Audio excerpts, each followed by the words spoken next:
3 days. That's how long the lone rider had been in the saddle when the valley first opened before him. Canyons gave way to sudden green mountains rising like silent walls on 3 sides, a creek slicing silver through the grass. In the center stood the farmhouse, solid white waiting barn and corral sharp against the afternoon light. Everything he had bled 5 years to own. But on the wide front porch, 3 women stood motionless. No wave, no greeting, only the wind tugging at their dresses and the faint groan of weathered boards as the tallest one stepped forward. Her shadow stretched long across the yard, their eyes locked on him with a cold measuring weight that made the horse shift uneasily beneath him. His fingers brushed the stock of his rifle. The air thickened.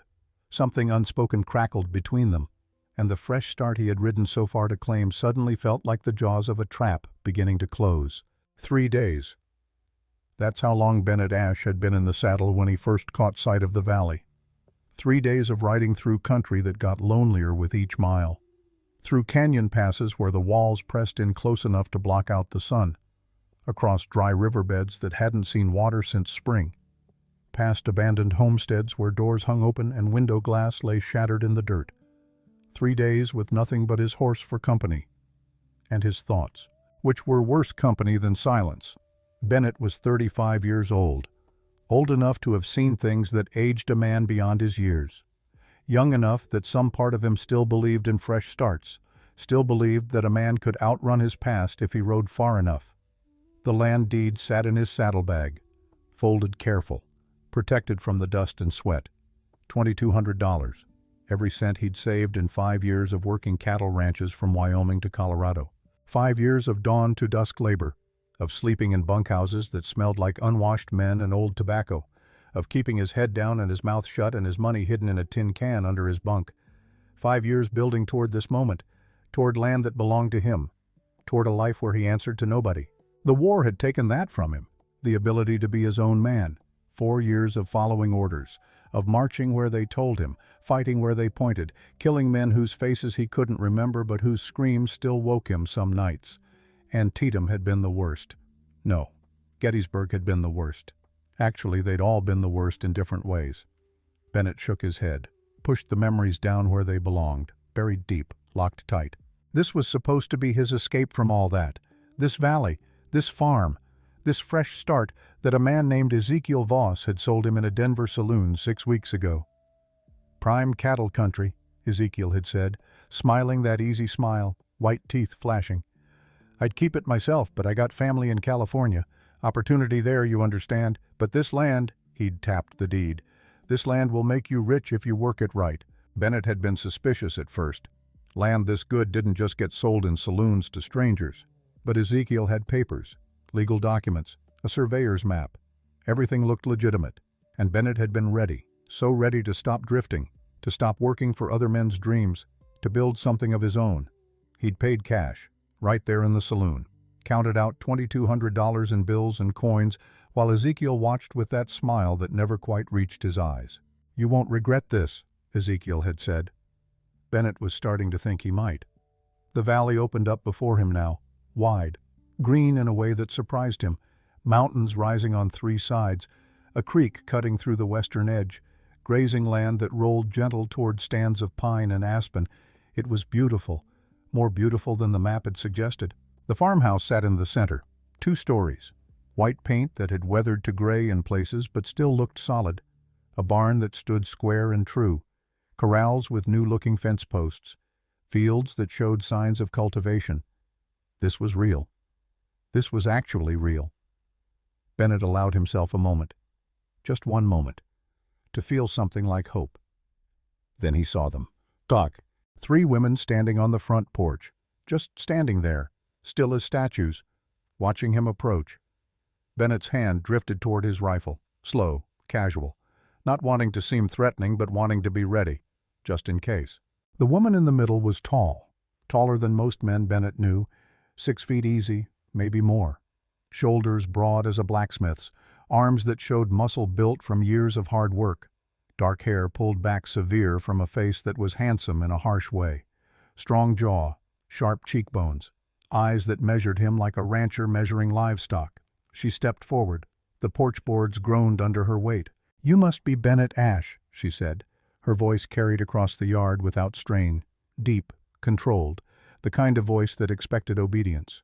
Bennett reined in his horse, 20 feet from the porch, close enough to talk, far enough to run if needed. "I am," he said, keeping his voice level. "And you are?" "Rowena Blackwood." She gestured to the woman on her left, also tall, brown hair, quieter demeanor but no less imposing. "This is Cora Drummond." Then to her right, red hair catching the afternoon sun, green eyes that sparked with something Bennett couldn't quite name. "And Marin Sinclair." All three watched him with an intensity that made his skin prickle. "We've been waiting for you," Rowena said. The afternoon suddenly felt too quiet, too still. Bennett's horse shifted beneath him, sensing his tension. "Waiting," Bennett repeated. "Why would you be waiting for me?" Rowena's smile didn't reach her eyes. "Because Ezekiel Voss told us you were coming." She reached into her apron pocket, pulled out a folded paper. "Because you're going to honor the agreement he made with us." Bennett's stomach dropped. Not a welcoming committee. A trap. "I don't know what agreement you're talking about," he said, his hand closing around the rifle stock now, not drawing it, not yet. "But I own this land, legal and proper. Got the deed right here to prove it." He patted his saddlebag with his free hand. Rowena's expression didn't change. "Oh, we know you have the deed," she said, her voice carrying an edge now. "We watched Ezekiel sell this place right out from under us. Watched him take money that should have been ours, money we earned with our own sweat." She unfolded the paper, held it up so Bennett could see the official seal at the bottom. "But Ezekiel signed something else before he left, something that transfers all his obligations to whoever bought this property." The trap was closing. Bennett could feel it. "What kind of obligations?"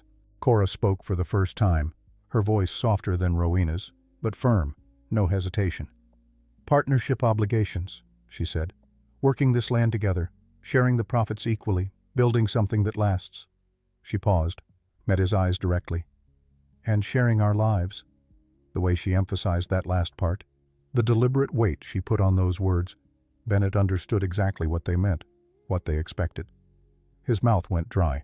"Now hold on," he said, dismounting slowly, keeping his movements deliberate, non-threatening. His rifle stayed in the saddle scabbard, but his hand didn't move far from it. "I bought land, just land. I didn't buy people. And nobody can sign a contract that obligates someone else to that." Marin laughed. It wasn't friendly, not warm, just bitter and hard. "You really don't understand where you are, do you?" She leaned against the porch railing, casual, but her eyes never left him. "This isn't Denver. This isn't civilization. We're 3 days from the nearest sheriff, 4 days from any court that might care what happens out here." She gestured to the valley around them. "Out here contracts mean whatever we say they mean. Law is whatever we make it. And right now," she smiled, sharp, "right now the law says you owe us." Bennett's heart hammered against his ribs. This couldn't be happening. He'd been careful, checked the papers, made sure everything was legal. "I'm not threatening you," Rowena said, her tone shifting, becoming almost reasonable. "We're not threatening you. We're just explaining reality." She descended the porch steps, one at a time, each one deliberate. Bennett fought the urge to step back. Rowena stopped 5 feet away, held out the paper. "Read it yourself." Bennett took it, his hands not quite steady. The document looked official. Heavy paper, multiple signatures, wax seals that appeared genuine, legal language that twisted and turned in ways that made his head hurt. But one clause stood out, clear as a brand on cattle. "Any transfer of property ownership shall include transfer of all partnership commitments herein described, including but not limited to shared residence, shared labor, shared profits, and shared companionship between all parties involved in said partnership." Shared companionship. Bennett read it again, then a third time, hoping the words would change. They didn't. "This can't be legal," he said, but his voice lacked conviction. "Because out here, 3 days from any law, maybe it was." "Legal enough," Rowena replied. "And more importantly, it's the reality you're facing. Ezekiel didn't just sell you land, Mr. Ash. He sold you into an arrangement, whether you like it or not." Bennett's mind raced. Options. He needed options. Right away, cut his losses, go back to working for wages, except he'd spent everything on this land. Everything. He had maybe $40 left in his pockets, not enough to start over anywhere. Stay and fight it. Take them to court. Prove the contract was coerced or fraudulent. Except the nearest court was in Blackwater. 2 days' ride. And courts cost money. Lawyer money. Money he didn't have. Stay and accept their terms. That option made something in his chest tighten. Not because the women were unattractive. They weren't. Strong faces. Capable looking. The kind of women who could survive out here where softer folk would break. But because he hadn't chosen this. Because someone else had decided his fate. Because after 4 years of the army taking every choice from him, he'd thought buying land meant freedom. Turned out freedom was more complicated than a deed. "There's something else you should know," Cora said, her tone almost apologetic. "Ezekiel didn't just leave us with a contract." Of course there was more. There was always more. "He left us with debt," Cora continued. "Substantial debt." Bennett closed his eyes, breathed through his nose. "How much?" Rowena's jaw tightened. Her hands curled into fists at her sides. $6,500. The number hit Bennett like a physical blow. $6,500. What in God's name could cost $6,000 out here? His voice came out strangled. "Equipment," Marin said, pushing off from the porch railing, coming down the steps to stand beside Rowena. "Livestock, supplies, building materials. Ezekiel borrowed from Magnus Greer, the merchant in Blackwater, used this property as collateral." The trap wasn't just closing, it was locked, sealed, buried. "So, let me understand this," Bennett said slowly, his mind trying to process. "I didn't just buy land. I bought land that's already mortgaged, to someone I've never met, for money I didn't borrow, for goods I never received." "That's about right," Rowena confirmed. Bennett wanted to laugh, or scream, or get back on his horse and ride until the horse gave out and then keep walking. "And Magnus Greer doesn't care who borrowed the money," he said. "Not a question, a statement." "Magnus only cares that it gets paid," Cora said. "And if it doesn't—" She looked at Rowena, who finished the thought. "He takes the land, and us." Bennett's head snapped up. "Takes you." "We signed the loan papers," Cora explained, her voice flat, emotionless, like she was talking about the weather. "Our names are on them alongside Ezekiel's. If the debt isn't paid, Magnus can claim us as indentured laborers. 5 years of unpaid work." That couldn't be legal, except Bennett had seen enough of frontier law to know that legal and right were often strangers to each other. "When is the debt due?" he asked, though part of him didn't want to know. 4 weeks, Rowena said. 4 weeks, 28 days, to come up with $6,500. Or lose everything. Bennett looked at the farmhouse, the barn, the fields stretching toward the mountains, his fresh start, his escape, his prison. "I need to think," he said, his voice coming from somewhere far away. "I need time to figure this out." Rowena nodded once. "You can stay in the house tonight, guest room upstairs. We won't bother you." She turned toward the door, paused with her hand on the frame. "But Bennett running won't help. Ezekiel already has your money, and we already have your name on that contract. Whether you like it or not, we're bound together now." She went inside. Cora followed. Marin gave him one last long look before she too disappeared into the house. The door closed behind them. Bennett stood in the yard, alone except for his horse, and the weight of a trap he hadn't seen coming. The sun was setting when Bennett finally moved. His legs felt stiff, his mind numb. He unsaddled his horse, slow, methodical, gave the animal water from the trough, grain from the barn, brushed him down proper, taking his time, putting off the moment when he'd have to go inside. The barn was well maintained, clean, organized, everything in its place. Tack hung on proper pegs, tools stored neat, hay stacked careful, the work of people who cared, who took pride, who'd built something here. Bennett had to admit that much. Whatever else they were, these women weren't lazy, weren't careless. They'd worked this land, made it better, and Ezekiel had sold it out from under them. That didn't make Bennett feel better about the trap. But it complicated his anger, made it harder to see them as the enemy. When he couldn't put it off any longer, Bennett walked to the house. The front door was unlocked. He stepped inside. The interior was nicer than he'd expected. Wood floors swept clean. Walls that had been recently whitewashed. Furniture that showed care. A braided rug in the main room. Curtains on the windows. A home. Not just a structure. A home. Cora appeared from what must be the kitchen.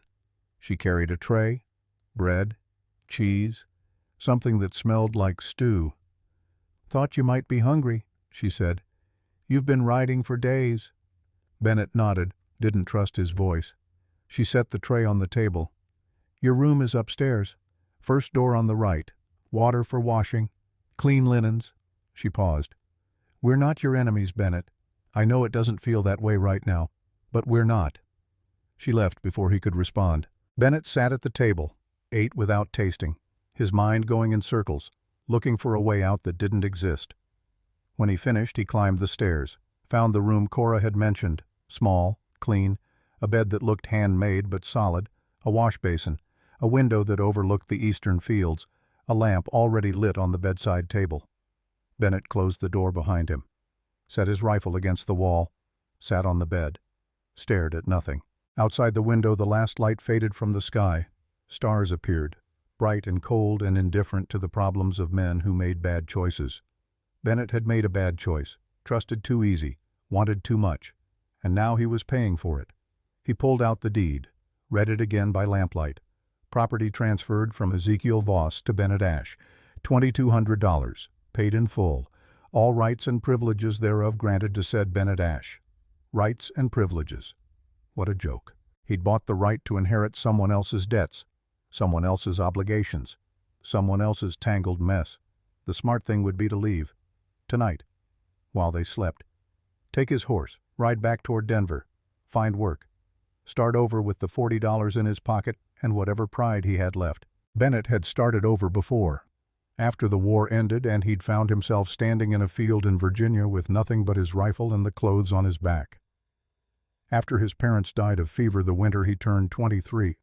After every friend he'd made in the Army ended up dead in a ditch somewhere between Maryland and Pennsylvania, he could start over again. Except he was so tired of starting over, so tired of running, so tired of being alone. The war had done that to him, made solitude feel like safety, made other people feel like potential threats, made trust feel like weakness. He'd thought buying isolated land was the answer. Thought if he just got far enough from other people he could stop hurting, stop remembering, stop waking up in the middle of the night with the sound of artillery in his ears and the smell of blood in his nose. But sitting here in this small room in this house built by 3 women he didn't know, Bennett wondered if isolation was actually what he needed or just what he was afraid to admit he didn't want. A knock on the door interrupted his spiral. "Come in," he said, his voice rough. Cora entered, still dressed, hair still pulled back though a few strands had escaped. She looked tired, older than she probably was, the way frontier life aged everyone. She sat in the chair by the window without asking permission, just sat, looked at him. "I know this isn't fair to you," she said finally. "What Ezekiel did, trapping you like this, using you to settle his debts and his promises." "Then why do it?" Bennett asked. Not angry, just tired. "Why not just let me go, find someone else?" Cora was quiet for a long moment. "Because there is no one else," she said. "This valley. It's 3 days from Blackwater, 4 days from any other settlement.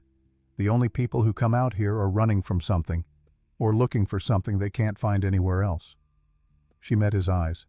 "And most of them aren't decent." "You think I'm decent? I think you haven't hurt us yet, and you've had opportunities." Cora leaned forward, elbows on her knees. "Ezekiel was decent too, at first, charming, kind, said all the right things, promised us everything we wanted."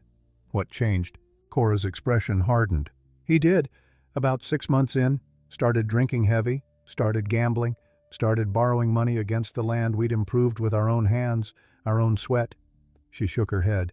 "Then one morning we woke up and he was gone. Took every cent from the cattle sale. Left us with $6,000 in debt and a contract that said whoever bought next would inherit his obligations." Bennett absorbed that. "He planned this," he said slowly. "From the beginning. This was always his exit strategy." We figured that out too. Cora's voice went bitter. About 2 days after he left, when we found his other contracts, his other promises to other women in other territories. Bennett's stomach turned. How many? At least 7 that we found evidence of, probably more. Cora stood, moved toward the door. I'm not asking you to love us, Bennett. I'm not even asking you to like us. But I am asking you to stay. Help us pay the debt.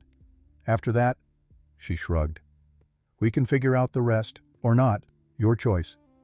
She left, closed the door quiet behind her. Bennett sat in the silence, thought about decent men and bad choices, about women who'd been used and abandoned, about traps that didn't feel like traps until they'd already closed. The coffee Cora had brought earlier was still warm. Bennett drank it, bitter and strong. Like everything else about this situation, he could leave, should leave. Any sensible man would leave. But Bennett found himself thinking about that barn, so carefully maintained, about the fields he'd glimpsed, so well tended, about this house, so clean and cared for, about 3 women who'd been betrayed, who were now desperate, who'd resorted to trapping a stranger because they had no other options. And Bennett realized something.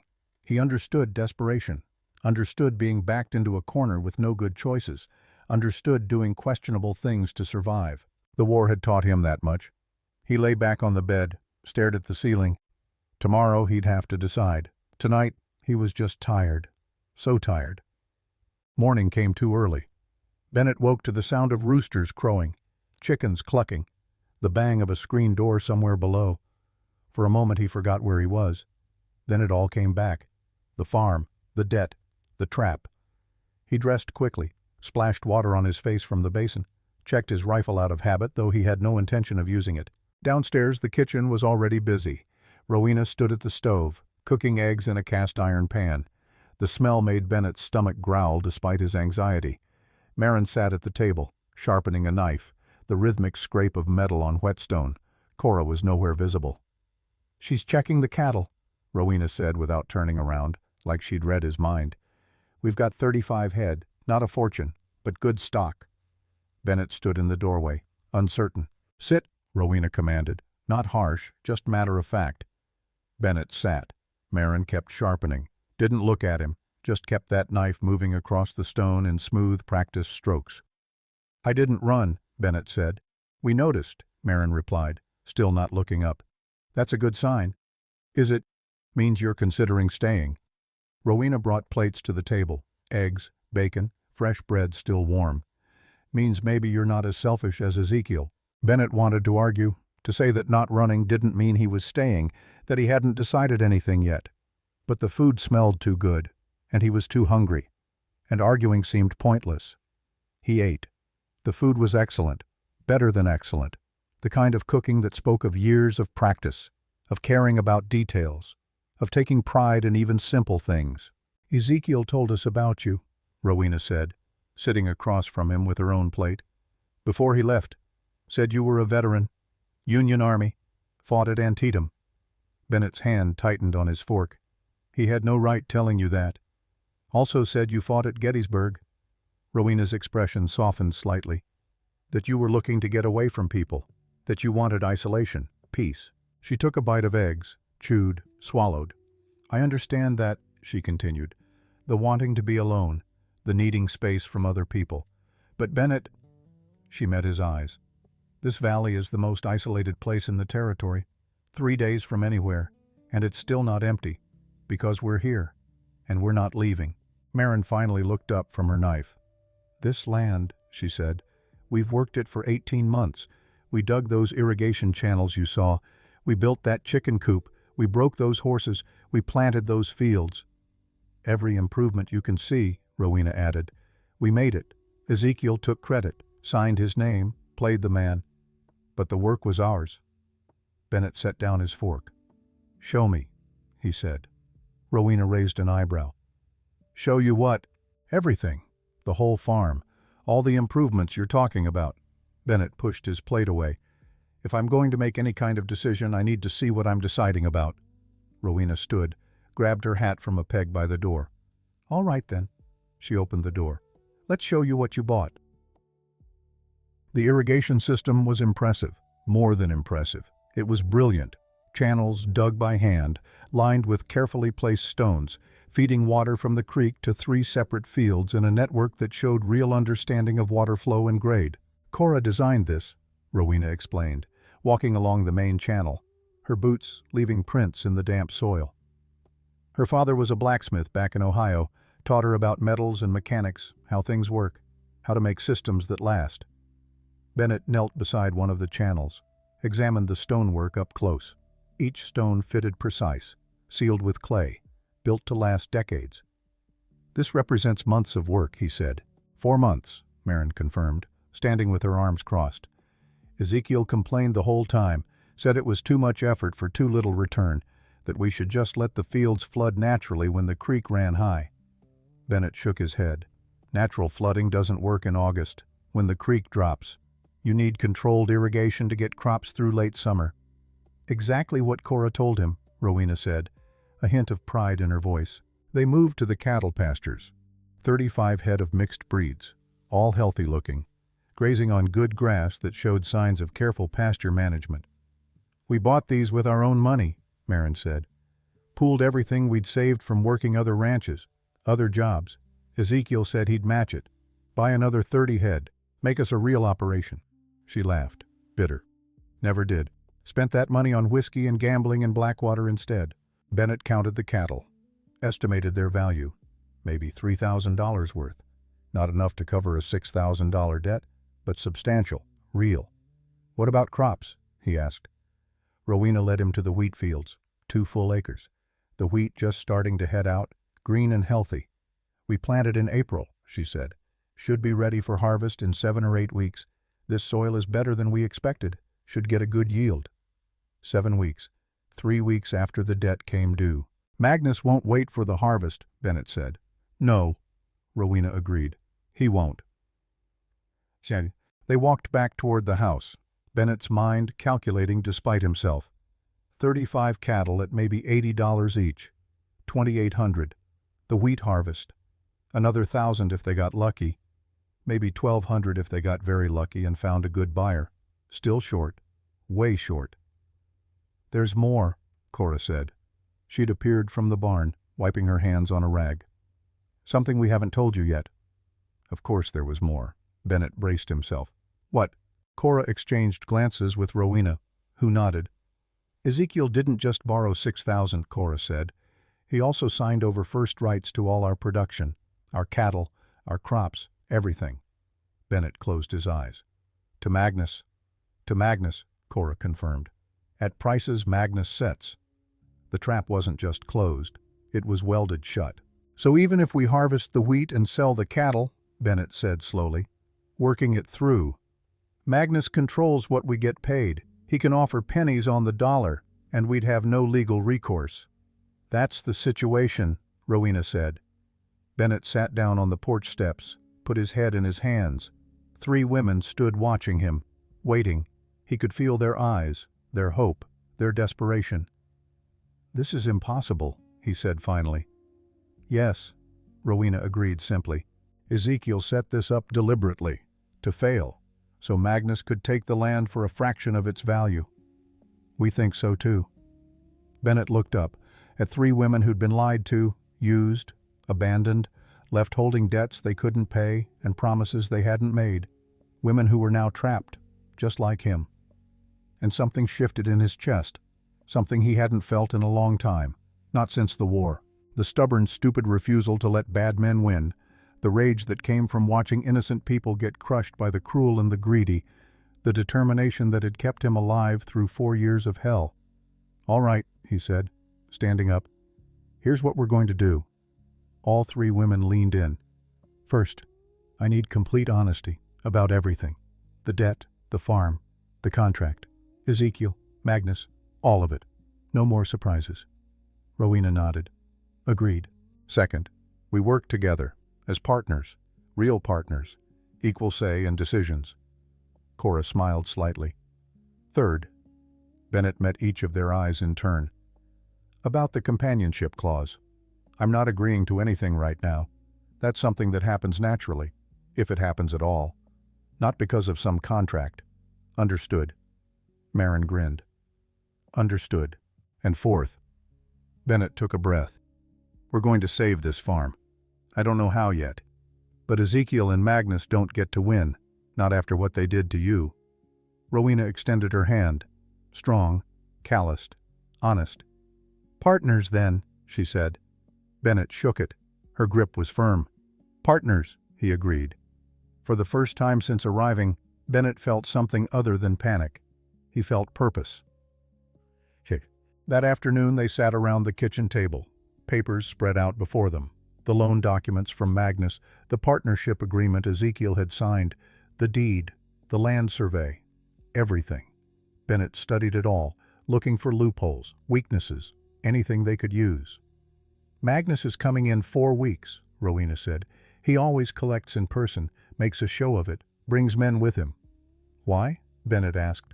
Because he's a bully, Marin said flatly. He enjoys watching people squirm, enjoys the power. Bennett made a note on the scrap of paper he'd been using. Then we need to have the full amount ready. Not ask for an extension, not negotiate, just pay and be done. $6,500, Cora said. In 4 weeks. The number hung heavy in the air. Impossible. They all knew it, but nobody said it. We've got 2,800 in cattle, Bennett said, writing it down. Maybe 1,000 in wheat if we can harvest early and sell to someone other than Magnus. 3,800, Rowena calculated. We're still short 2,700. Bennett tapped his pencil against the table, thinking, what about selling half the cattle now before the debt is due? Get cash in hand. To who? Marin asked. The only buyer in range is Magnus, and he'll lowball us, offer half what they're worth, because he knows we're desperate. Right, of course. What if we drove them somewhere else? Cora suggested. Blackwater's not the only town. There's Copperfield, 4 days northwest, or Red Creek, 5 days east. 4 days there, 4 days back. Rowena shook her head. That's 8 days minimum. We don't have 8 days to spare, not with farm work that needs doing. Bennett's frustration mounted. Every solution ran into a wall. Every plan had a fatal flaw. There has to be something, he muttered, more to himself than them. Some way to get $2,700 in 4 weeks. Silence settled over the table. Heavy. Oppressive. Then Marin spoke. Quietly. Hesitant. There's gold. Everyone looked at her. What gold? Rowena demanded. North of here, up in the hills. Marin's expression was serious. Ezekiel found a deposit. Small. Not worth filing a claim. But he pulled out maybe $200 worth before he stopped going. Bennett's pulse quickened despite himself. How much do you think is left? I don't know. Marin shrugged. Maybe more. Maybe nothing. But Ezekiel quit after a month. Said it was too much work for too little return. Because Ezekiel was lazy, Cora said, disgust in her voice, and impatient. If there was easy money to be made, he'd have stripped it. But hard work? She shook her head. Not his style.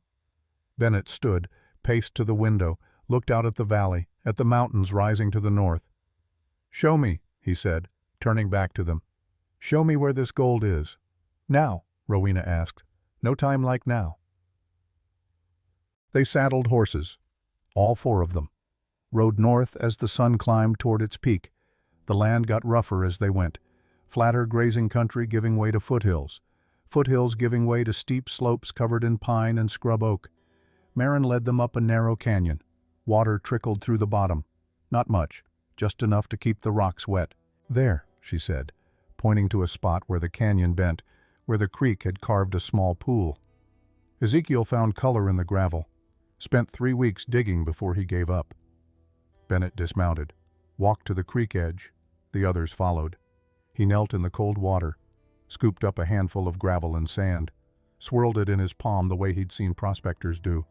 Most of the lighter material washed away, leaving heavier sediment, and there, glinting in the sunlight, gold. Not much, just a few tiny flakes, but real. This could work, he said. Rowena crouched beside him.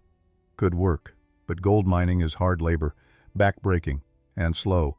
We still need to run the farm, take care of the cattle, maintain the crops.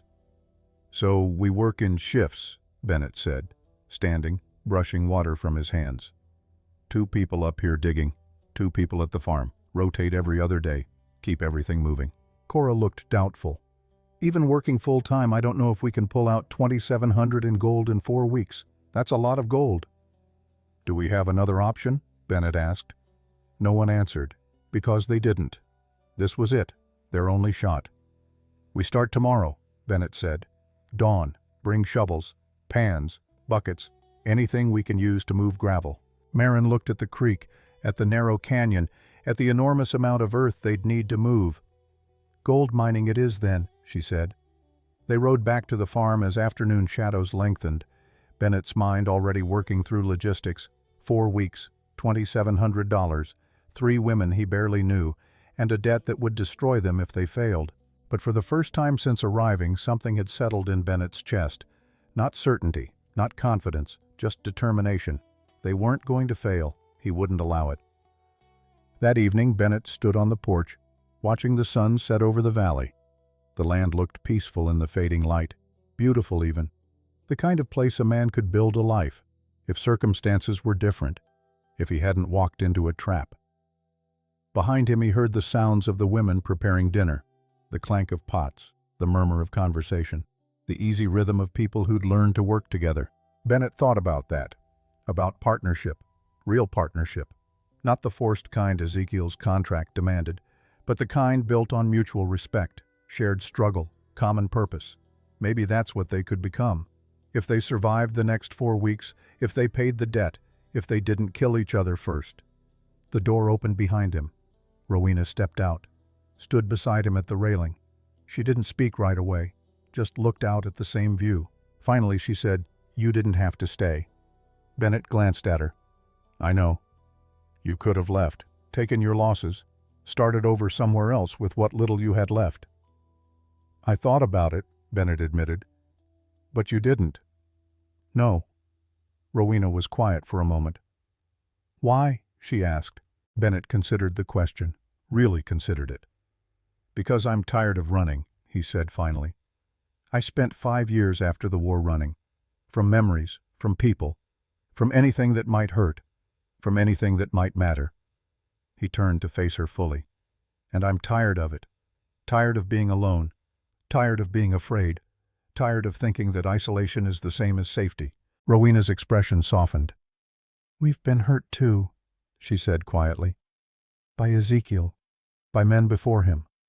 By a world that tells women they're only valuable if they have a man to speak for them, to give them legitimacy." She leaned against the railing.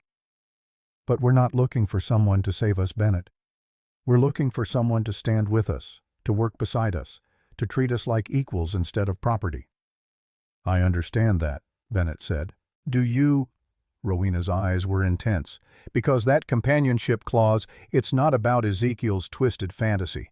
It's about survival, about having someone who won't leave when things get hard, about building something real that lasts." Bennett held her gaze.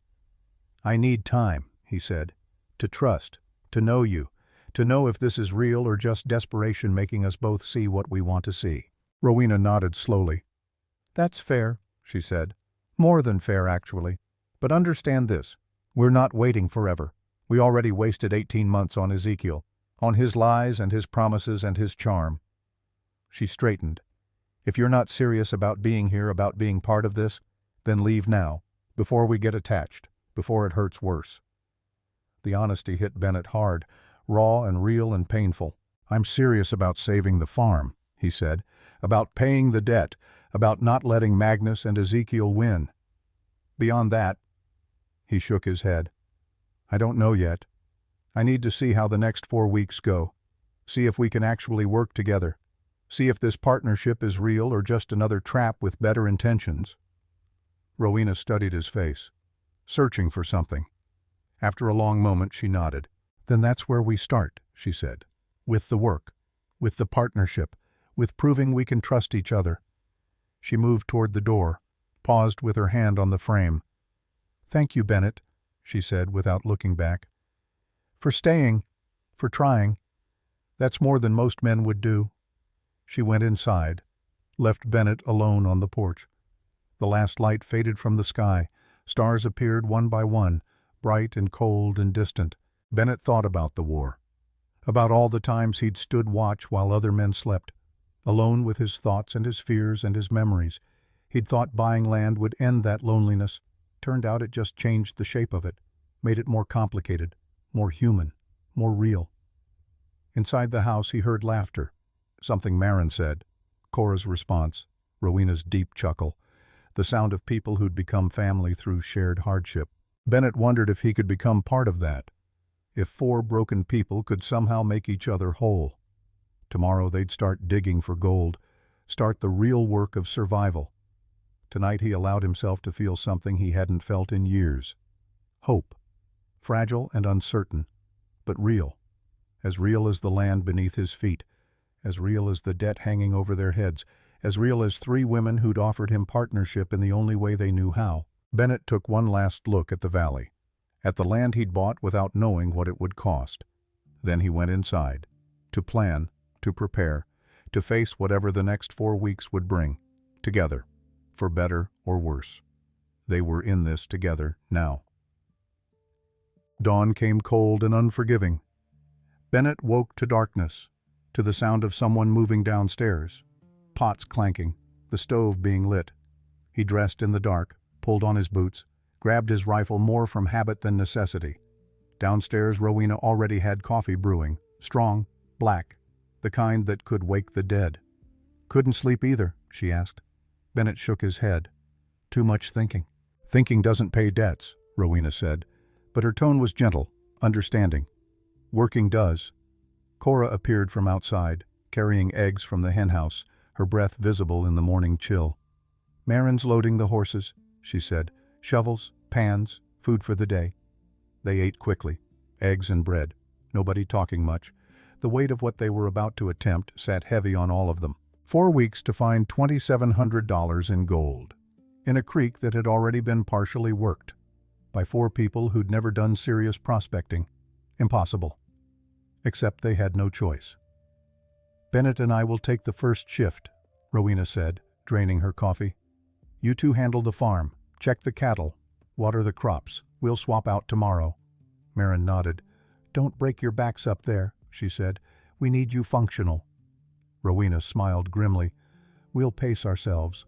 They rode north as the sun crested the eastern mountains, Bennett and Rowena on horseback, leading a pack mule loaded with tools. The morning air was crisp, clean, the kind of air that made a man's lungs feel new. Bennett tried to enjoy it, tried not to think about how much depended on the next few hours, the next few days, the next 4 weeks. "You ever done this before?" Rowena asked, breaking the silence. "Gold mining?" "Yeah." Bennett shook his head. "Saw it done. In Colorado after the war.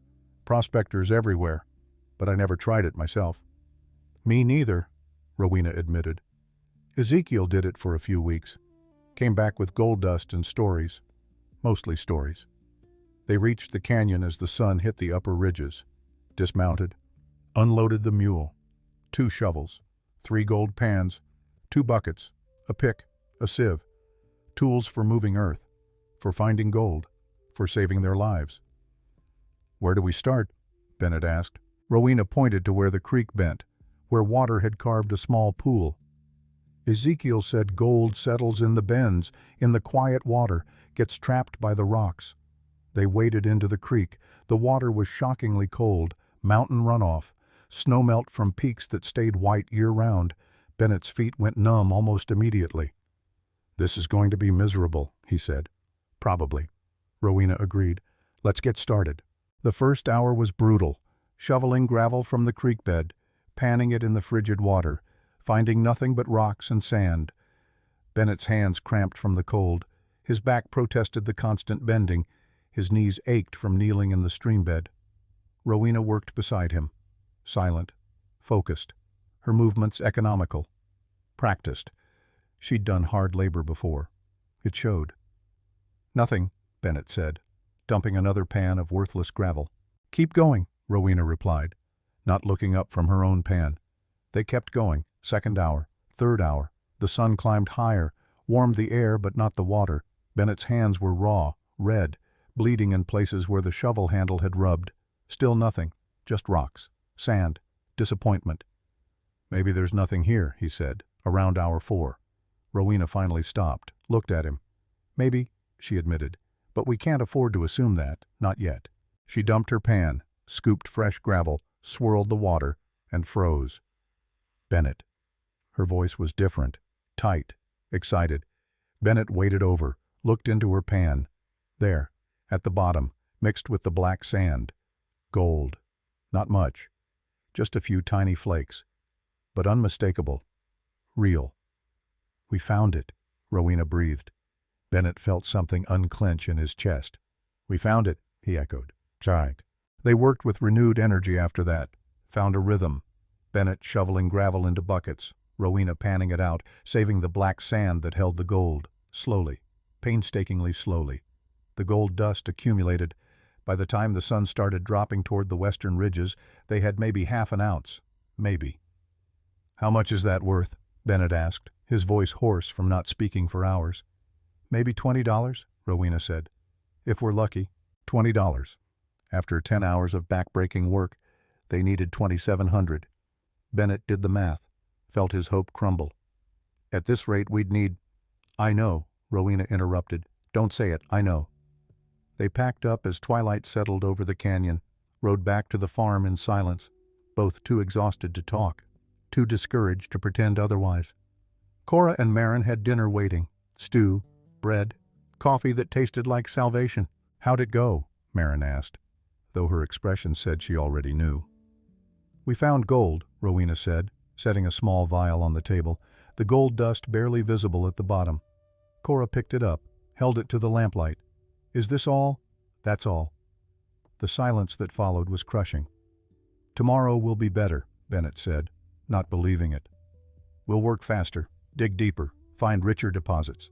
Nobody responded, because they all knew $20 a day wouldn't save them, not even close. But they tried anyway.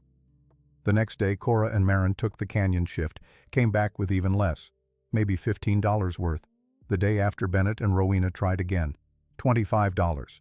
Better, but not nearly enough. The days blurred together. Dig, pan, find tiny amounts of gold, collapse into bed, wake up and do it again.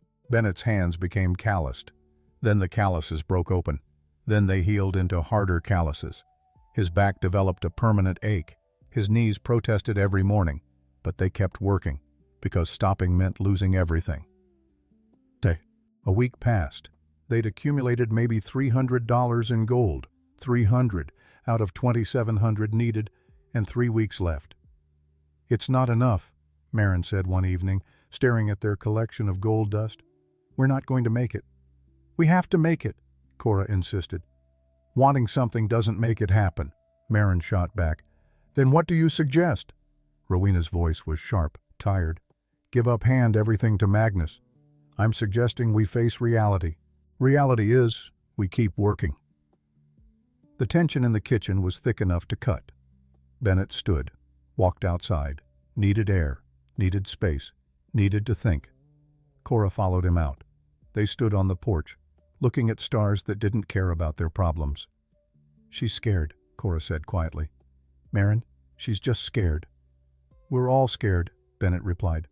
But she shows it differently, gets angry instead of quiet. Bennett nodded, understanding that. How do you show it? He asked. Cora was quiet for a moment. I get practical, she said finally. I make lists, plan, organize, pretend that if I just think hard enough I can solve any problem. Can you solve this one? Cora shook her head. I don't think so, she admitted. I don't think we can dig enough gold in 3 weeks. The math doesn't work. Bennett's stomach sank. Hearing it said out loud, by someone as practical and honest as Cora, made it real. Then what do we do? He asked. Cora turned to face him. We keep trying anyway, she said, because that's what decent people do. They try even when the odds are impossible. She went back inside, left Bennett alone with the stars and his thoughts, and the crushing weight of probable failure. The second week was worse than the first. A storm rolled in. Rain that turned the canyon creek into a torrent, made gold mining impossible for 3 days. 3 days they couldn't afford to lose. They spent those days on the farm instead, maintaining, repairing, preparing, and getting to know each other. really know each other. On the second day of rain, Bennett found Rowena in the barn, repairing tack. He sat down across from her, picked up a bridle that needed mending, started working without asking. They sat in comfortable silence for a while, just the sound of rain on the roof, the smell of leather and hay. "Can I ask you something?" Bennett said eventually. "You can ask," Rowena replied. "Doesn't mean I'll answer." "How did you end up here in this valley?" Rowena's hands stilled on the leather. "Long story." "We've got time."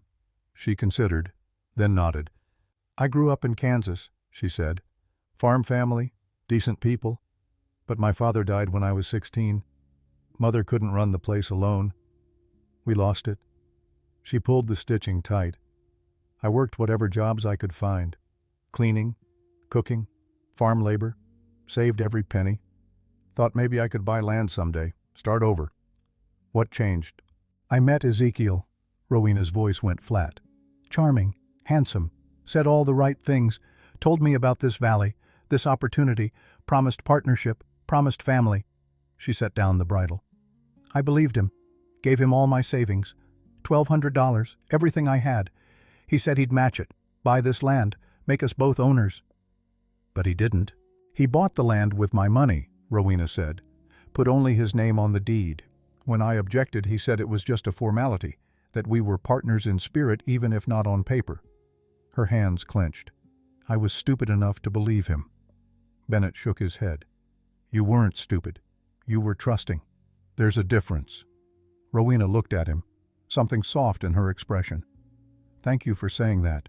They went back to work, but something had shifted between them, a deeper understanding, a recognition of shared wounds.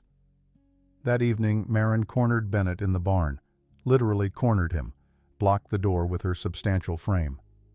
"We need to talk," she said. Bennett set down the hay fork. "About what?" "About what happens if we don't make it." Marin's voice was intense. "If we can't pay Magnus—" Bennett didn't want to have this conversation, but Marin wasn't giving him a choice. "What about it?" "I need to know you won't just leave," Marin said. "When Magnus comes, when he takes the farm, I need to know you'll stay. Help us, even if everything falls apart." Bennett met her eyes, green, fierce, vulnerable beneath the anger. "I'll stay," he said simply. "Promise. I promise." Marin studied him, searching for lies, for weakness. Found neither, apparently. "Okay," she said, stepping aside. "Okay." She left.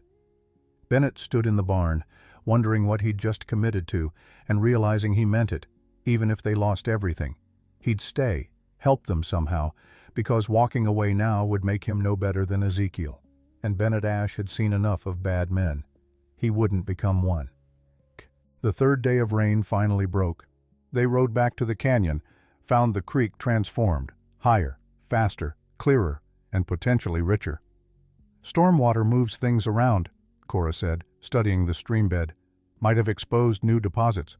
They worked with desperate energy, shoveling gravel from new locations, panning water that ran swift and cold, and found better returns. $40 that day, $50 the next, $60 the day after that. Hope flickered back to life.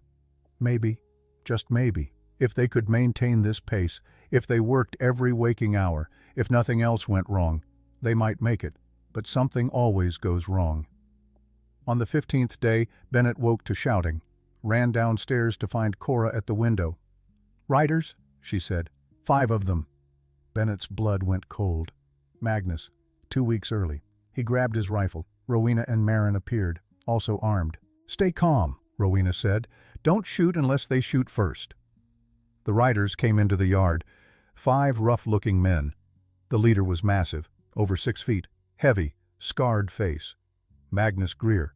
Had to be. They dismounted, slow, deliberate, making a show of it. Magnus walked to the porch, smiled, showed teeth that had seen better days. "Well now," he said, his voice like gravel. "Looks like we got ourselves a whole welcoming party." "You're early," Rowena said, her rifle held casual but ready. "Debt's not due for 2 weeks." "Just checking on my investment," Magnus replied, "making sure you folks are taking good care of my land." "It's not your land," Bennett said, stepping forward. "It's mine.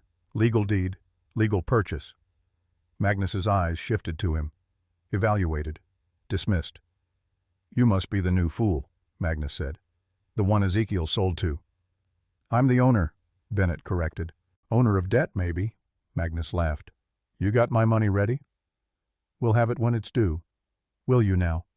Magnus looked around the yard, at the farm, the barn, the fields.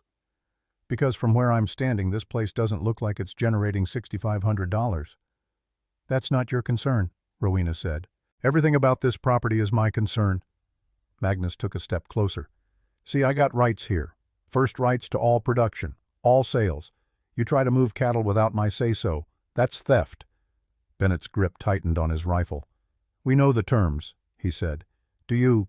Magnus smiled again. Because I'm thinking maybe you're planning something. Maybe working that old gold deposit up north. Maybe thinking you can pay me off and be done. How did he know about the gold? Bennett's face must have shown his surprise, because Magnus laughed.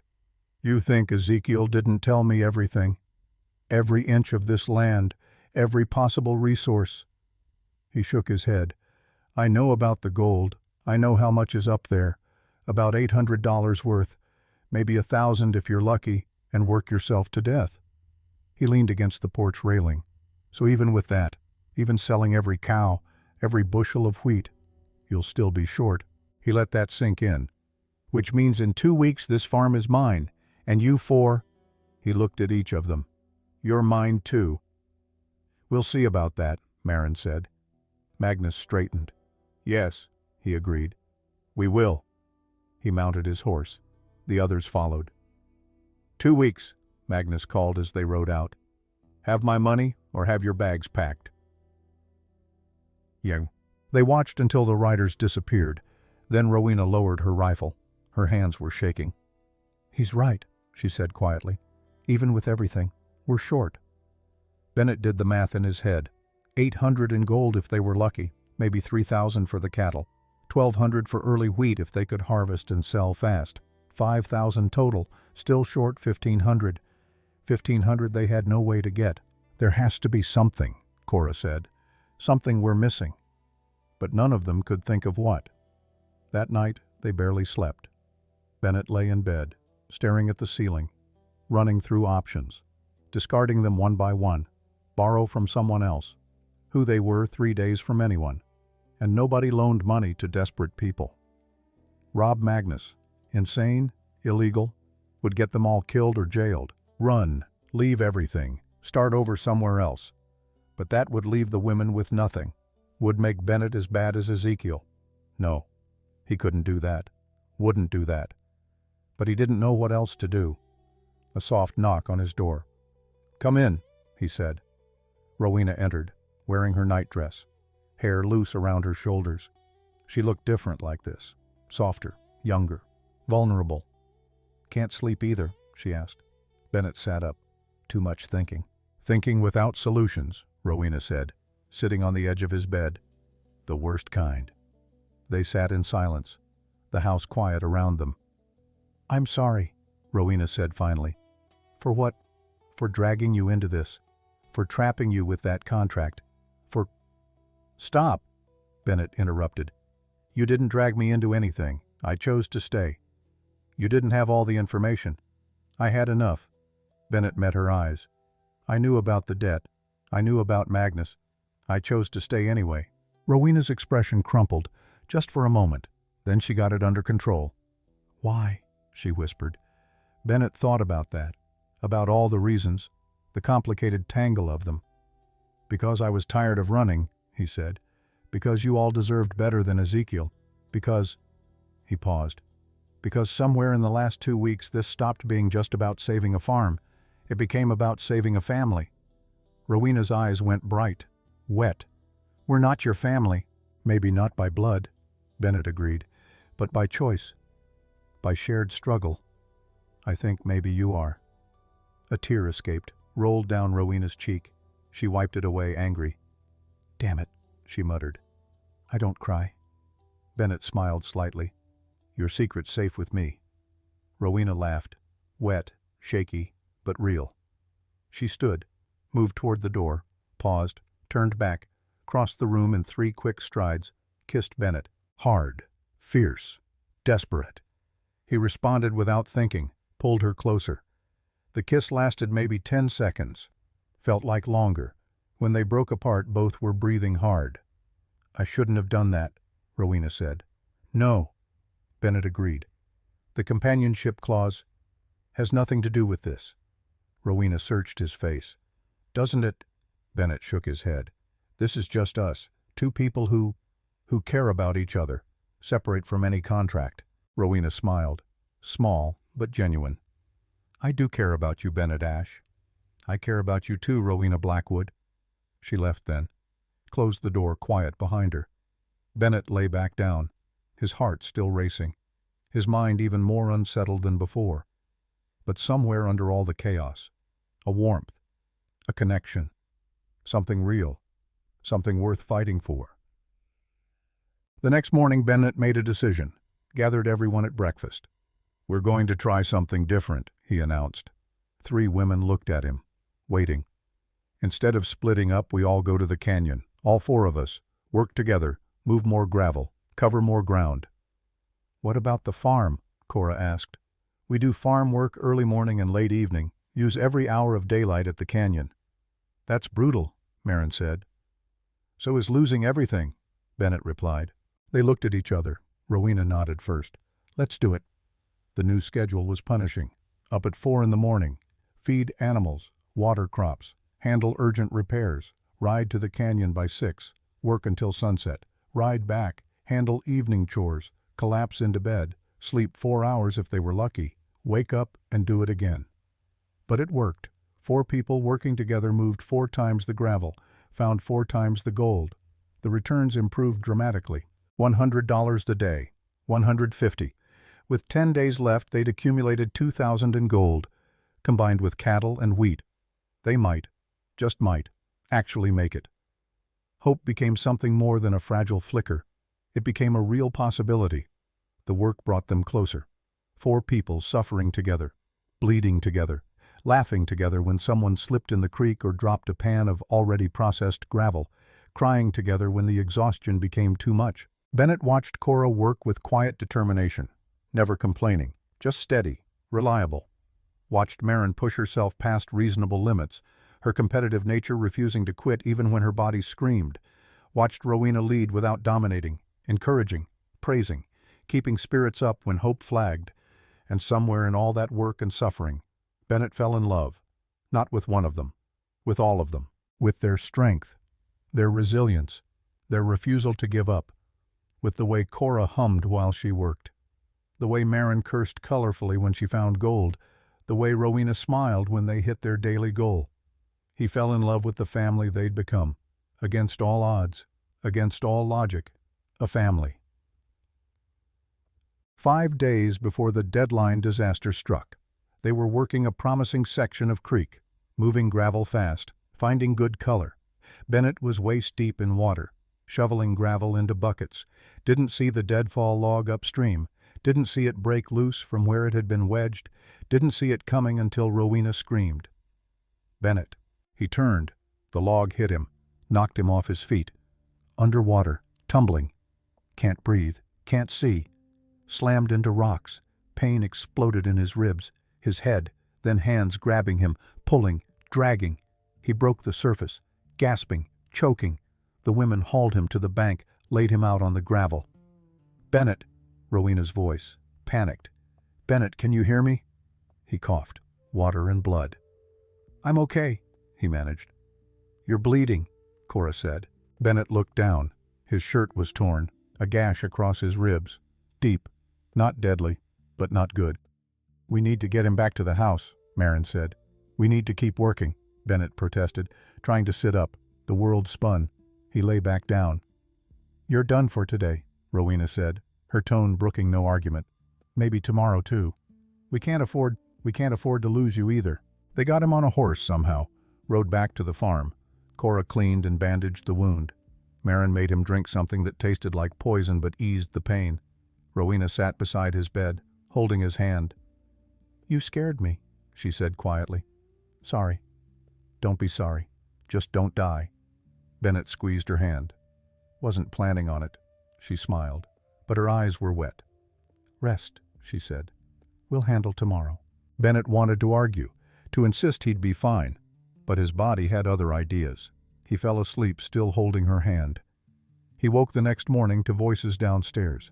Angry voices, male voices. Bennett sat up. Pain lanced through his ribs. He ignored it, grabbed his rifle, made his way downstairs. Found 3 men in the kitchen. Not Magnus's men. Different. Harder. Meaner. Rowena, Cora, and Marin backed against the far wall. The leader turned when Bennett appeared, smiled.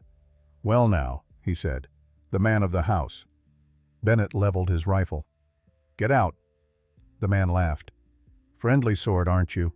He gestured to his companions. "We're just here on business, collecting a debt." "We don't owe you anything," Rowena said. "Not you directly," the man agreed. "But see, Magnus Greer sold us certain rights, collection rights, for debts more than 30 days overdue." "The debt isn't due for 4 more days," Bennett said. "Technical details." The man waved it away. "Point is, Magnus wants to make sure his interests are protected. Sent us to secure the property, make sure nothing disappears before payment's due." "You mean he sent you to intimidate us?" Marin spat. "Such harsh words." The man's smile widened. "We're just here to observe, make sure no cattle get sold off quiet-like, no gold goes missing." He looked at Bennett. "You can put the rifle down.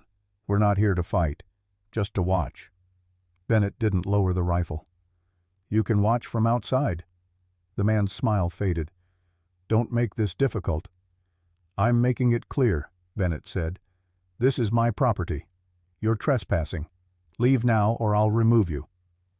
Tension filled the kitchen. Thick. Dangerous. The man evaluated Bennett. Saw something in his eyes. Something that suggested Bennett had killed before. Would kill again if pushed. "Fine," the man said, stepping back. "We'll camp outside. Keep watch from there, but we're not leaving." They filed out. Slammed the door. Bennett lowered the rifle, his hands shaking, not from fear, from rage. "He can't do this," Cora said. "Apparently he can," Rowena replied. Marin looked out the window, at the 3 men setting up camp in their yard. "What do we do?" Bennett set the rifle down. "We keep working," he said. "We don't let them stop us." But having Magnus's men watching made everything harder. They couldn't go to the canyon without being followed, couldn't move gold without being observed, couldn't do anything without hostile eyes tracking their every move. The psychological pressure was enormous, crushing. Bennett pushed through anyway, ribs bandaged tight, head still aching, but working, because stopping meant losing, and he refused to lose. 3 days before the deadline. They'd accumulated 4,800 in gold. Combined with cattle sales they'd managed, 6,200 total, 300 short. So close, so impossibly close. "We can sell personal items," Cora suggested. "Jewelry, anything valuable." Rowena pulled out a locket. Gold, her mother's. "This might bring $50. Marin contributed a ring. Cora had nothing, just the clothes on her back. Bennett thought about his rifle, custom made, worth maybe 200, but needed for protection. "There has to be something else," he said. They sat around the kitchen table, exhausted, desperate, running out of time. Then Rowena stood, walked to her room, came back carrying a wooden box, opened it. Inside was a necklace, heavy gold chain, ornate, valuable. "This was my mother's," she said quietly. "The last thing I have of her." She set it on the table. "Should bring at least 300, maybe more." Cora gasped. "Rowena, no, you can't." "I can," Rowena said. "If it saves us, if it keeps us together, then it's worth it." She looked at Bennett. "Family isn't about keeping treasures. It's about protecting the people you love." Bennett felt something break open in his chest. This woman, this incredible, strong, beautiful woman, willing to sacrifice everything, for them, for him. He stood, crossed to her, pulled her into his arms. She melted into him, clung tight. "We'll get it back," he promised. "Somehow, someday, we'll buy it back." Rowena nodded against his chest. "I know," she whispered, but they both knew it was probably a lie. Some things once lost, stay lost forever. 2 days before the deadline, Bennett rode to Blackwater, sold the necklace to a jeweler, got 400 for it, Highway robbery. The thing was worth twice that. But he had no leverage, no time. He took the 400, rode back. One day before the deadline, they had everything ready. $6,600. 100 more than needed, just in case. Just to be absolutely certain. They barely slept that night. All four of them sitting in the main room, watching the clock, waiting for dawn, waiting for Magnus, waiting for the moment that would decide everything. "Whatever happens," Rowena said, around 3 in the morning, "I want you all to know, this month, working with you, fighting with you, it's been the best month of my life." Cora nodded. "Mine too." Marin wiped her eyes. "Same." They looked at Bennett. "I came here looking for isolation," he said. "Turns out what I needed was family. And you gave me that. All of you." Rowena took his hand. Cora took his other hand. Marin completed the circle. 4 people, bound together, by struggle, by sacrifice, by something deeper than contracts, by love. "We're going to be okay," Bennett said. "All of us, together." Dawn came, and with it, Magnus Greer, Shaq. Magnus arrived at noon, not dawn like Bennett expected. Noon, which meant they spent the morning in agony, waiting. Every sound made them jump, every shadow made them tense.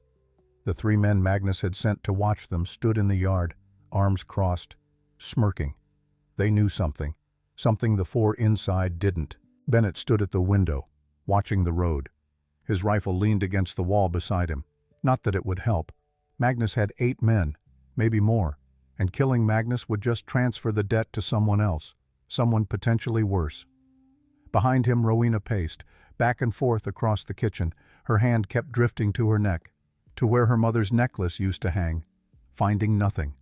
The loss hitting her fresh each time. Cora sat at the table, counting the money again, as if the numbers might change, as if 6,600 might magically become 7,000. It didn't. It never would. Marin sharpened her knife, the scrape of metal on stone, rhythmic, hypnotic, probably unnecessary. The knife was already sharp enough to shave with, but her hands needed something to do, something to keep them from shaking. "He's late," Cora said, for the 10th time. "He knows," Rowena replied, also for the 10th time. "He's making us sweat." "It's working," Marin muttered. Bennett turned from the window, looked at the 3 women who'd become his entire world in just 4 weeks. 4 weeks. Was that all it had been? It felt like a lifetime. Felt like he'd known them forever, fought beside them forever, loved them forever. "Whatever happens," he said, "we face it together." Rowena stopped pacing, met his eyes. "Together," she agreed. Cora nodded. "Together." Marin set down her knife. "Together." The word felt like a promise, like an oath, like something that would hold even if everything else fell apart. Then, finally, dust on the road, riders approaching, more than before. Bennett counted quickly. 10. No. 12. Magnus had brought an army. "Why so many?" Cora whispered. "Because he can," Rowena said bitterly. They walked outside, the 4 of them, standing on the porch, united, facing whatever came next. Magnus led the group, massive on his horse, making the animal look small beneath him. He dismounted with surprising grace for a man his size. His boots hit the dirt with a sound like thunder. "Well now," he said, that smile spreading across his scarred face. "Judgment Day." Bennett stepped forward. "We have your money. $6,600, 100 over the amount owed." Magnus's eyebrows rose, mockingly surprised. "Do you now?" "Every cent." Bennett gestured to Rowena. She held up the leather satchel, heavy with gold dust and coin, the weight of 4 weeks' suffering, 4 weeks' blood, 4 weeks' hope. "Then let's count it," Magnus said. But he didn't move toward them, didn't gesture for the money, just stood there, smiling like a cat with a mouse. "What's wrong?" Rowena asked, her voice tight, controlled, but Bennett heard the fear underneath. "Wrong." Magnus spread his hands. Innocent. "Nothing's wrong. I'm just surprised. Didn't think you had it in you. Thought you'd fold 2 weeks ago. Give up. Beg for mercy." "We don't beg," Marin said. Magnus's smile widened. "No, I can see that.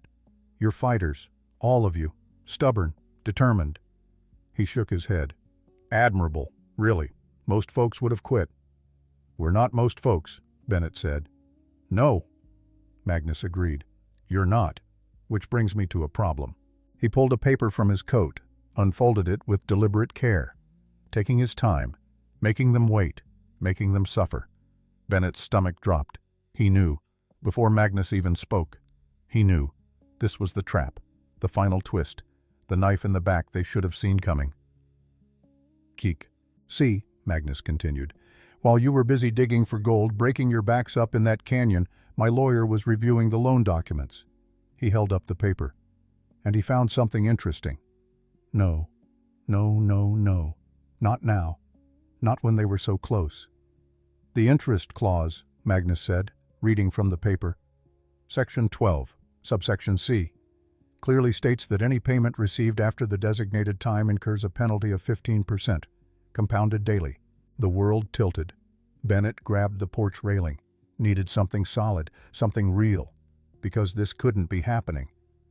The payment isn't late, he said, his voice coming from somewhere far away. It's due today. We're paying today. Ah. Magnus looked up from the paper. But that's the thing. The payment was due at sunrise.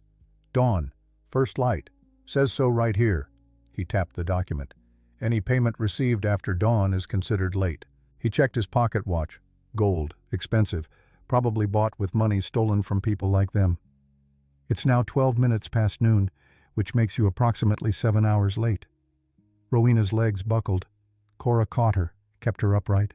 Marin's knife clattered to the porch. Bennett couldn't move, couldn't think, couldn't breathe. At 15% daily, Magnus continued, compounded over 7 hours, that's an additional $975 owed. He folded the paper, put it back in his coat, plus the original $6,500, comes to $7,475 total. Silence. The kind of silence that comes before an avalanche, before a building collapses, before everything ends. That's not legal, Rowena said, finally finding her voice. You never mentioned Dawn, never said anything about... Didn't have to, Magnus interrupted. It's in the contract, black and white, legal and binding. He gestured to the satchel. You're welcome to count out what you have, apply it to the debt, but you'll still be short. By how much?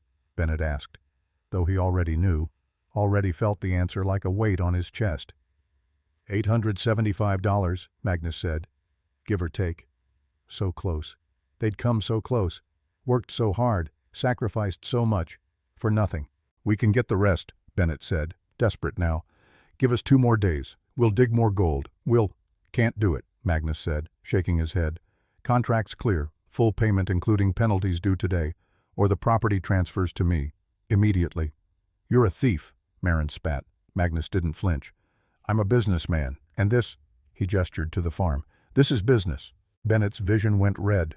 His hand moved toward his rifle. Magnus's men all shifted. 12 rifles came up, pointing at them, at the women, at everything Bennett cared about. I wouldn't, Magnus said softly. Bennett's hand stopped, shaking, hovering near the weapon, knowing he could grab it, could kill Magnus, could die immediately after, could watch the women die too, or worse, be taken alive by these animals. Bennett, Rowena said, quiet, firm. Don't.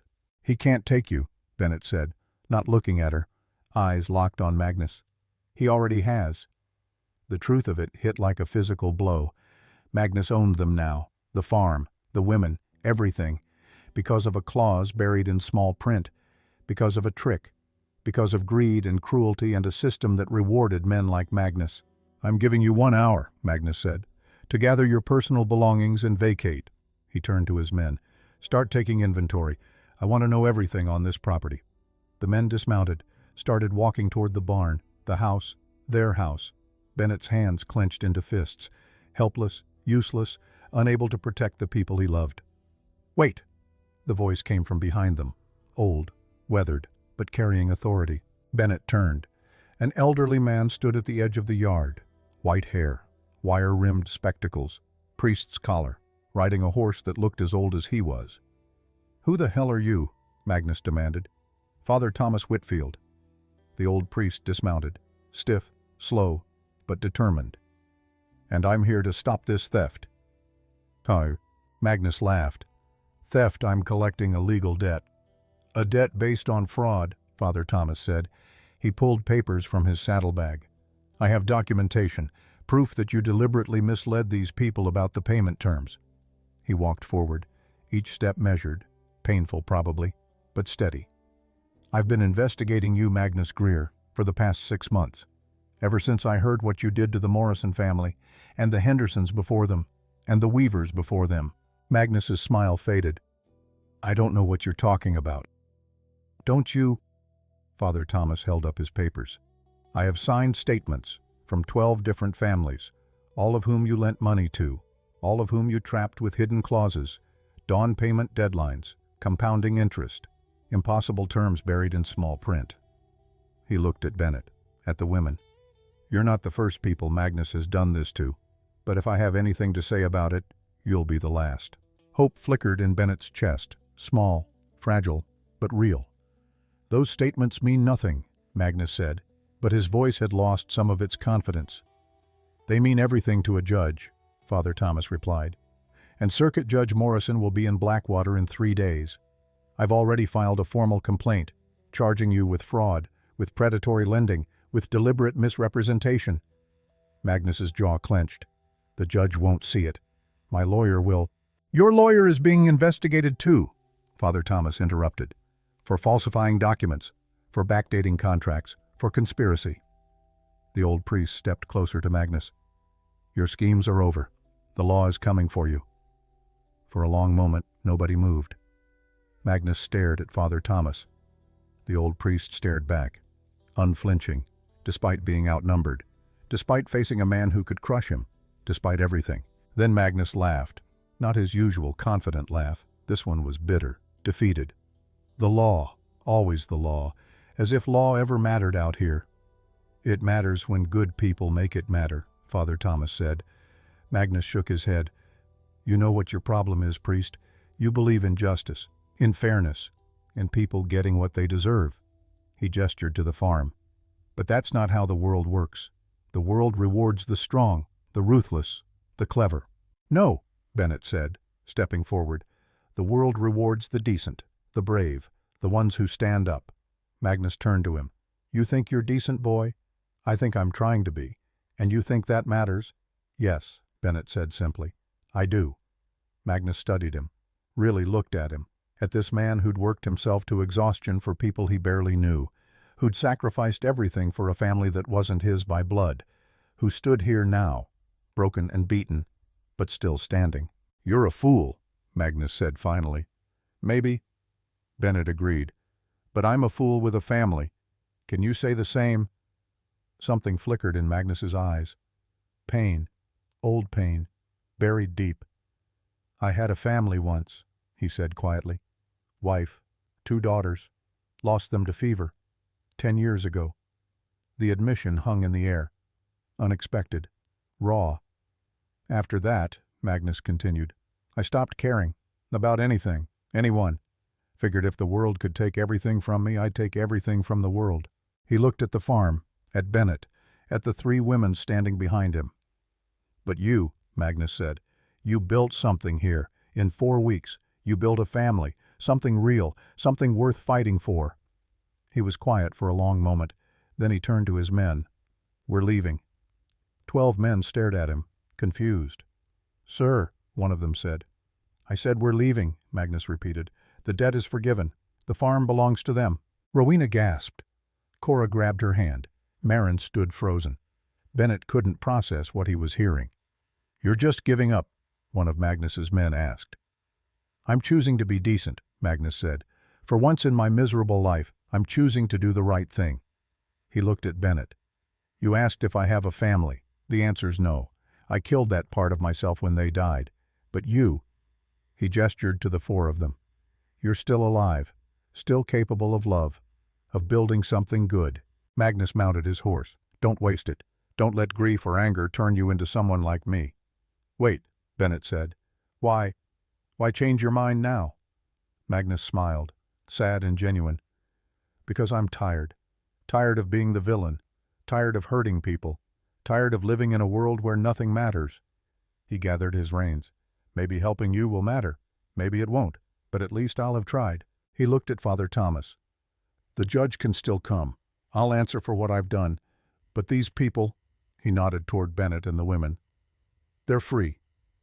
Magnus rode away, his men following, confused, uncertain, but following, leaving the four of them standing in the yard, unable to believe what just happened.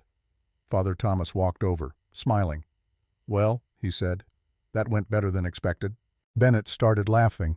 Couldn't help it. The absurdity, the relief, the sheer impossible luck of it all.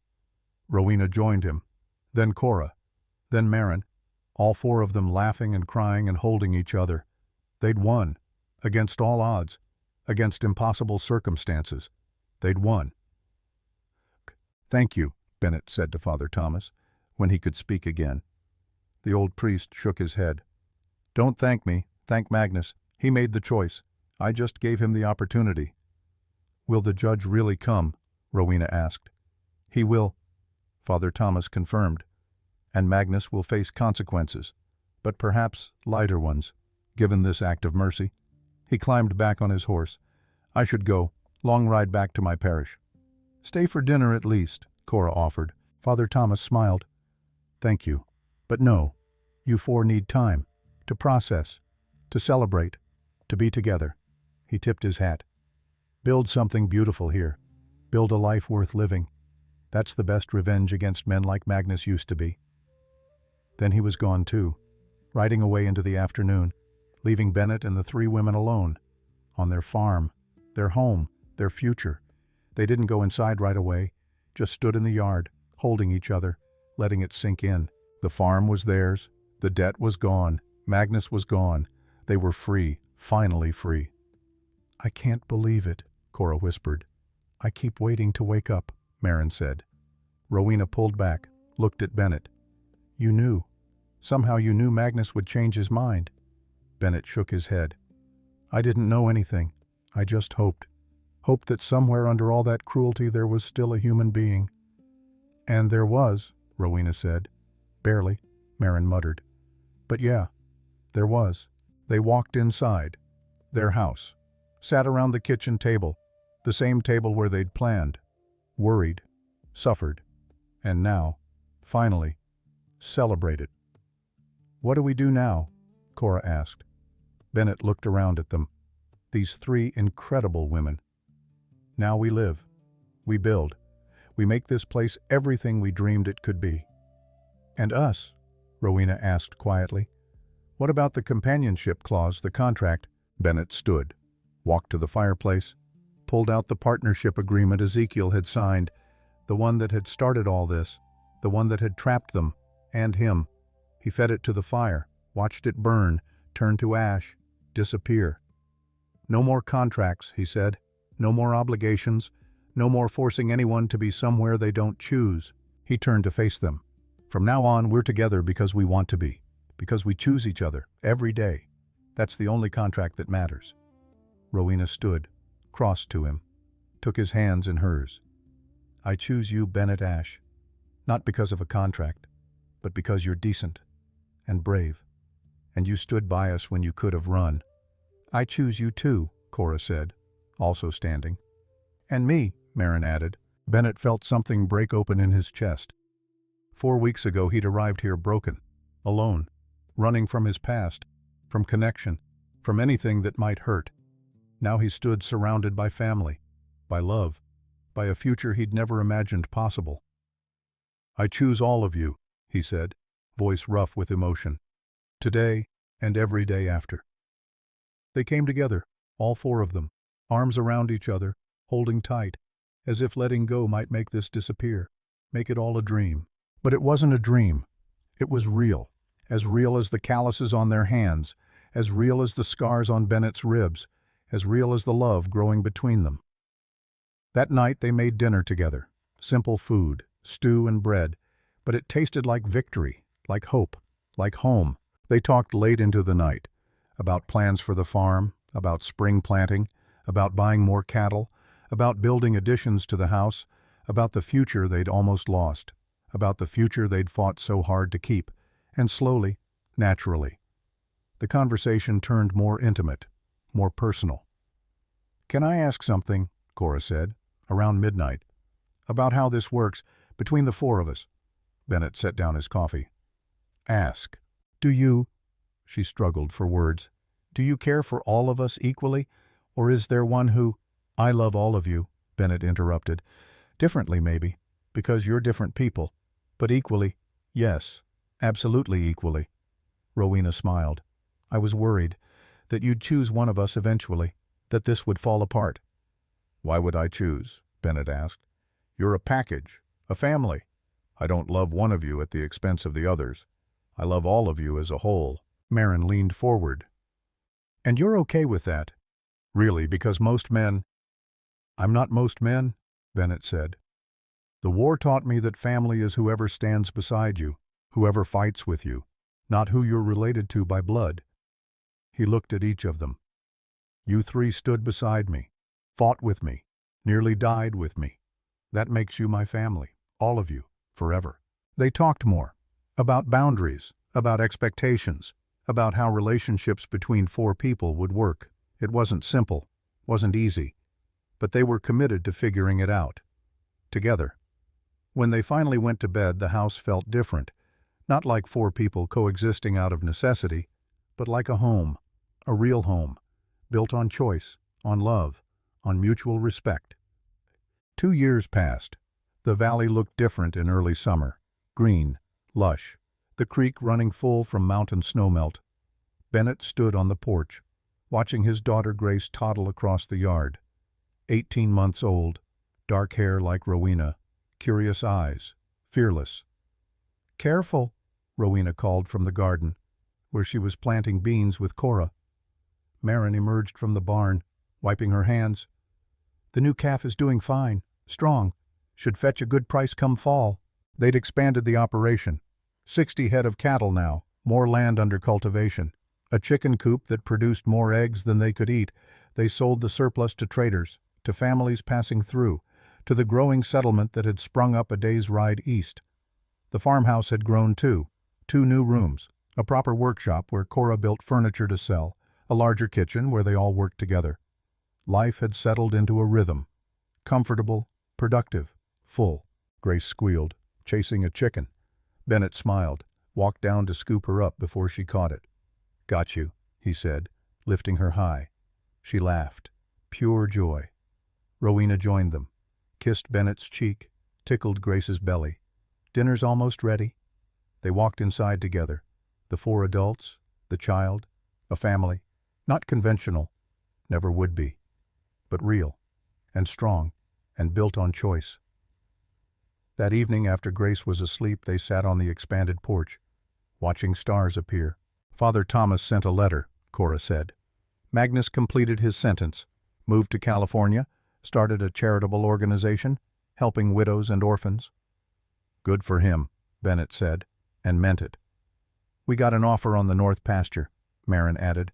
"Family wants to homestead, willing to pay fair price." "What do you think?" Rowena asked Bennett. "I think we decide together," Bennett said, like always. They discussed it, weighed options, decided to sell, help the family get started, the way Father Thomas and Magnus had helped them, passing forward the grace they'd received. Later, after Cora and Marin had gone to bed, Bennett and Rowena sat alone. "Happy?" she asked.